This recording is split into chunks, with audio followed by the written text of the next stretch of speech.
അള്ളാഹു എല്ലാറ്റിനും കഴിവുള്ളവനാണ്. പിന്നെന്തിനാണ് ടെൻഷൻ? ഒരു പ്രശ്നവും എന്റെ ആ പ്രശ്നം പരിഹരിക്കപ്പെടുകയില്ല, എന്റെ ഈ പ്രശ്നം പരിഹരിക്കപ്പെടുകയില്ല, ഞാൻ എന്ത് ചെയ്യും, ഞാൻ തോറ്റുപോകും, എനിക്ക് ഇനി വിജയിക്കാൻ കഴിയില്ല, ഇങ്ങനെ പല ചിന്തകളുമാണ് ആളുകൾക്ക്.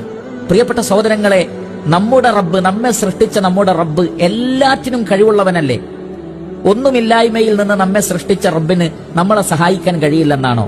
ഈ മഹാപ്രപഞ്ചത്തെ സൃഷ്ടിച്ച് പരിപാലിക്കുന്ന റബ്ബിന് നമ്മുടെ നിസ്സാരമായ പ്രശ്നങ്ങൾ പരിഹരിക്കാൻ കഴിയില്ലെന്നാണോ നമ്മൾ വിചാരിക്കുന്നത്? ഒരിക്കലും അങ്ങനെ കരുതരുത്. ഇന്നല്ലാഹ അലാ കുല്ലി ഷൈഇൻ ഖദീർ.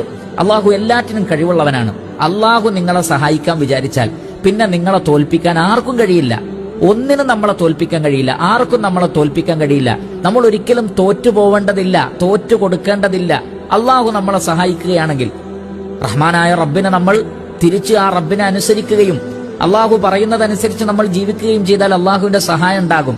അങ്ങനെ റബ്ബിന്റെ സഹായമുണ്ടെങ്കിൽ ലോകത്ത് ഒരാൾക്കും നമ്മളെ തോൽപ്പിക്കാൻ കഴിയില്ല എന്ന് റഹ്മാനായ റബ്ബിന്റെ വാഗ്ദാനമാണ്. ഇത്രയും വാഗ്ദാനം നൽകുന്ന ഒരു റബ്ബുണ്ടായിരിക്കെ, എല്ലാറ്റിനും കഴിവുള്ള ഒരു റബ്ബുണ്ടായിരിക്കെ, പിന്നെ എന്തിനാണ് സങ്കടം, എന്തിനാണ് ടെൻഷൻ, എന്തിനാണ് ഡിപ്രഷൻ? ആലോചിച്ചു നോക്കുക.